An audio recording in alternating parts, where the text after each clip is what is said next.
Well, hi folks, we're back with another episode of One to One. Very pleased to welcome this week the Butcher of Blairgowrie, Mr. James Christie. So we're going to learn a wee bit about James this week. Were you working today? I was working today. Yeah, another busy day in the shop. Yeah, so you've been working right the way through the lockdown, haven't you? Yeah, I had a week's holiday in April, but apart from that, lockdown's not really affected my sort of day-to-day life when it comes to work, you know. Yeah. Is the shop been quieter than normal or busier than normal? No, much busier. So the first couple of weeks of lockdown was chaos. When Tesco's didn't have anything, you know. And then it sort of levelled out, but it levelled out on the high side. So we are one of the, I suppose, companies who have done all right out of it. Right. Yeah. So you've been one of the key workers that's been keeping the country going, eh? Well, I've been a worker anyway. I think that's about as far as we can go on that. So your lockdown's been fairly busy then. You did have time to get yourself a wee haircut though. I noticed that a few weeks back. Yeah, that was just out of necessity over the sink in the bathroom though. Was that Nicola's handiwork or was that a DIY job? It was a team effort.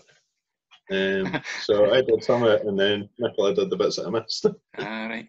And maybe you could confirm this. Is it true that you modelled it on your father-in-law's hairstyle? I did. That's exactly where the idea came from. It's coming back in nicely though, so good job. We're going to learn a wee bit about your life. You've got a very interesting story as to how you became a Christian, so we're going to go into that a wee bit. But we'll go a wee bit further back first of all, and just talk a wee bit about your childhood and so on. So maybe you could just tell us a wee bit about your family and maybe whereabouts you grew up. Okay. Dad was a farm labourer and Mum was a housewife and worked on farms as well. We grew up on various different sort of arable farms, you know, crops and things in Tayside mostly. So we moved about a bit, but it was always on the farms, you know. And just I suppose a fairly average childhood, you know, out to the berries in the summer and parties in the tatty time, you know. So you've always lived out in the countryside then? Because obviously at the moment you're living out in the middle of nowhere just now. Yeah, we moved into the town probably when I was just about primary 7 age, sort of 12-year-old. We moved into Forford then. Right, okay. Yeah.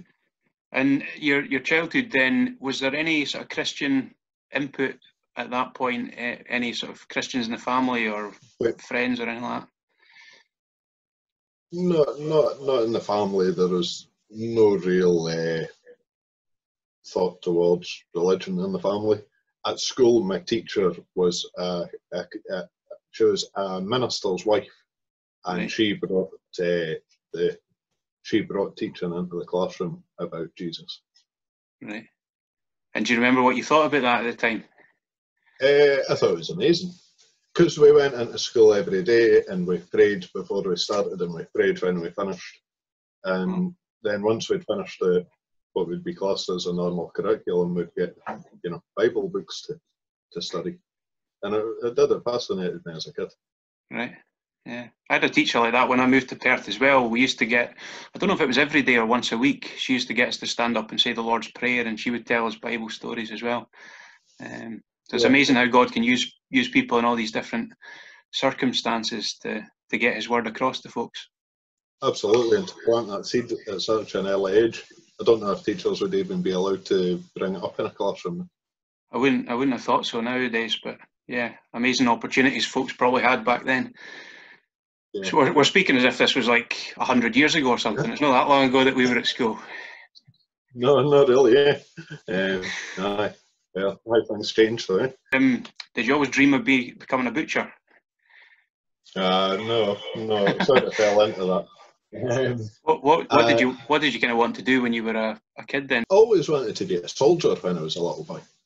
Right. And so a lot of my family have all been in the forces, and I sort of wanted to follow suit, you know, right. Be like that. And so what did you do when you left school then? What did you go into? Well, I got a job in a butcher shop before I left school, and that was the key to me getting to leave school before being old enough, because I wasn't really keen, you know. And then I applied for the army, but because I'd had asthma as a child, I had to wait to get in. So I just, you know, I never really reapplied. I just stuck with the trade and see where that takes you, you know. And that's what you've been doing basically ever since. Yeah, I've done it butchery for the majority of the time. I was a taxi driver for a while and a forklift driver for a while, and I've done a wee bit of, you know, bits and pieces, but most of the time it's all been butchery. And so, kind of thinking of through your teens into your 20s, and maybe even beyond, did you have any real sort of thoughts about God during that period of your life at all? Or? Yeah, I had quite a lot of thoughts of that. I didn't know where to ask the questions. It was a turbulent period of my life, and I thought about God a lot, but just, you know, it was just thoughts, because I don't, you know, there's a lot of churches, but they're all different. So how do you know what one to go to? So things then kind of changed, I suppose. You at some point get this job at ABP in Perth, and also working at ABP was this young Christian lady called Nicola, and that, I suppose, turned out to be quite a life-changing sort of encounter in more ways than one. So what was your life like at that point in time? How's things going at that point? So at that point, I had actually just avoided a jail sentence. I was at a pretty low ebb in my life. I'd been drinking heavily and things like that, and ABP was actually a job that I'd got through the job centre, and it was in order to get me back to work because I'd been unemployed for about 9 months. So it was, you know, a pretty low point in my life at that point. And so things kind of going in the wrong direction, really, and just not working out. Yeah, just priorities all in the wrong place. You know, trying to do things, but trying to do them the wrong way, trying to do things through my own sort of steam and getting over it. Yeah. So at ABP, how did you actually come to meet Nicola? Because I'm thinking you're probably not working in the same part. You're chopping up animals and stuff, and she's probably not doing that. So how did you actually come to meet? A chance encounter in the car park. Oh, that's how it would seem. You know, divine intervention. I was sitting in my truck one day, having my lunch, and Nicola very bravely came over and talked to me. And obviously, at some point, did she bring up the fact that she was a Christian and the gospel straight away, or did? No, I would have thought it would have been on maybe the second or third time that we met at lunchtime. It was brought up in conversation. When she did bring up the Christianity thing, did you sort of think, well, that's interesting, or did you think she's a bit crazy? I'm going to try and hide from her the next time. No, I did think it was interesting, and from the start, I did ask questions, and I was very interested in her faith and how the organisation that she was affiliated with, you know, the Gospel Hall, how that was run at that time. Because one of my biggest issues for years was how can a man in Rome appointed by other men be God's right hand man? You know, but then how could you trust anyone else who didn't have the Pope? That was, you know, that was my sort of logic, and I just couldn't get my head around it. Right. Okay. So now you have this person that you can ask all these questions to. Things begin to make a wee bit more sense to you, I suppose. Absolutely, absolutely. Something that really held me back for a long time was the organisation of a church and how it can be. You know, I never understood how it could be done by men, and run like a business like that, like so many places are. You know. Yeah. And obviously, Nicola, I assume, for quite a while was inviting you to come along to the church and to the services. Yeah, must have been about 4 or 5 months, I think. She was inviting me along nearly weekly. And I remember actually there was somebody who was getting baptised, and it was a midweek baptism, and she'd invited me along to that because she thought it wouldn't be so busy. And that, I mean, I'd had issues with crowds and things like that, so she was trying to make it as comfortable for me as possible. Yeah. There was a little series of talks out in Comrie on a Friday night. Was that the first time that you would have come along to anything like that?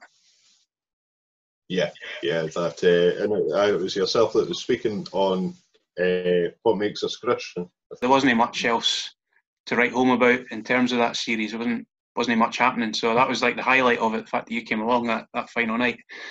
And then from there, you obviously started coming to some of the other services at the Gospel Hall itself. Yeah. Once you actually got in to the hall and you saw the people, what was your sort of first impressions of things? Just how friendly it was. There was just people are just so welcoming and kind, and I didn't ever feel, even though it was busy, I didn't really feel like I was stuck or in trouble at any point. Yeah, if that makes sense. Obviously, it wasn't that long until you became a Christian. What was the story that kind of led to that, to you taking that step of faith and putting your trust in Christ? Well, it was realising that my past didn't matter. I was sorry for the things that I'd done in my past, but it didn't matter what people on this earth thought. It didn't matter if I was sorry and they'd forgiven me or not, because there was somebody else who had forgiven me, no matter what I'd done, and loved me. It took a while for it to sink in that I didn't actually have to do anything. I just had to accept that fact. When did the sort of moment come where you did put your trust? Was it? I seem to remember a story. You were out walking your dog or something. Is that right? Yeah. I walk with the dog in the dark in the middle of winter, and just putting things together and making sense of everything I'd known, and it sort of something just clicked within me that though I make choices, my life's in somebody else's hands. So if I let this good lead me, then I don't need to worry about trying to be good. Yeah. If I can, and it just came to me one as clear as day, in the middle of the night. As clear as day in the middle of the night. Aye, it's good. And so that was a huge turning point in your life, I guess. If you were to think of what the old James and the new James, what would you say are the main differences that becoming a Christian has brought about in your life? It makes me think more about my actions. So, if I want the Holy Spirit to live in me, I can't be the same as I was then, because they can't be together. And my life now it's just not compatible with what it was then. I couldn't associate with the Gospel Hall if I was still in the previous state. not long after you became a Christian, you got baptised. What's your memories of that day? Well, there's not an awful lot of memories of that day. I'm glad I was going in a tank because I was sweating that much, you know, so nobody noticed how wet I was because I went in the tank, so it was fine. Quite nerve-wracking. It was very nerve-wracking, but that would have been, that's again, God gives you the strength to get through these things, and you just have to trust Him to, you know, save you fainting or whatever. That was a good day, and there was one or two of your family members there as well. Yeah, so, yeah. It was quite an experience, and And since then, you've become a member of the church at the Gospel Hall. And how have you found things like getting to grips with the Bible and reading and studying the Bible? I found the tuition that you get at the Gospel Hall, because there's so many people who know the Bible, and because it's not left to one person to try and teach the whole assembly, I find that the teaching is good, even though I can't follow all of it all of the time. Some of the Old Testament scriptures are really difficult to get your head around, and some of it, I mean, it's mind blowing. It's, you know, you can read something and then still be chewing on it a fortnight later, trying to just, you know, get to grips with. We've got the arranged studies that people do as well, so it's not necessarily at the hall, and it does, when it's on a more personal level, it helps you. Yeah, that's what I was going to ask you about, actually. The studies that Joe organises with some of the other kind of younger men, they've been quite helpful to you. They've been very helpful, and showing you things that you didn't know, and you wouldn't. I mean, I've never been particularly studious, and I've heard of things, but I wouldn't be able to put dates together, and it probably wouldn't dawn on me to go and research these things. So, like, so the Book of Daniel and the prophecies, and just how, you know, how accurate that stuff is, and supported by the facts, you know, supported by historical facts that are nothing to do with the Bible. You know. Have you got a favourite Bible verse? I do. The first verse of John's Gospel. Can you quote it? That's the test. In the beginning was the Word, and the Word was with God, and the Word was God. Yeah, and that kind of sets everything. That sets the scene for the rest of the book, I suppose, doesn't it? Which, yeah, good stuff. Well, we mentioned Nicola a little bit earlier on. She had a crucial part to play in you eventually becoming a Christian. But that's obviously not where the story ends, because eventually you ended up getting married to Nicola. So that chance encounter in the car park has been life-changing, as I said, in more ways than one. My abiding memory of your wedding day was just this big grin that was fixed on your face for the whole day. I don't think I've ever seen somebody as happy as that. What was your memories of that day? Again, lots more sweat and a little bit of fear, but mostly it was just, you know, joy. Absolute, you know, just exactly where I wanted to be on that day. And that's over a year done now. That is us. 14 months and a day. 14 months and a day, that's precise. And you still recommend it? Still recommend it. Best decision ever. Yeah, excellent. Well, you know, earthly one. And you've obviously, you was mentioned earlier on that you've been busy through the lockdown with work, but you've been busy out with that as well. Obviously, you're hoping to move house fairly soon, and you're also waiting for your first child to arrive. When's the baby due? The 23rd of July. Right, not long now. Not long. How are you feeling about that prospect? Just, you know, it's exciting. I can't wait to be a dad, but it's terrifying. I can imagine. Actually, I can't imagine, but yeah, I suppose there'll be the excitement and the terror at the same time. Aye, it's gonna be great, and you know, well, in a few weeks we'll be a wee family in a flat. It's going to be great. Yeah. So I guess you know, looking back over the last couple of years, from how things were before, and you're saying your life wasn't going well and everything was kind of heading in the wrong direction. You know, over the last couple of years, a huge transformation, and I suppose you would say that God's been particularly good to you in the last couple of years. Yeah. Yeah. I hope that your story is an encouragement to everyone that watches the video, and thanks for your time. Thanks to everyone who has tuned in and watched, and hopefully you can join us again next week, and we'll have somebody else in the hot seat to be grilled on the one-to-one.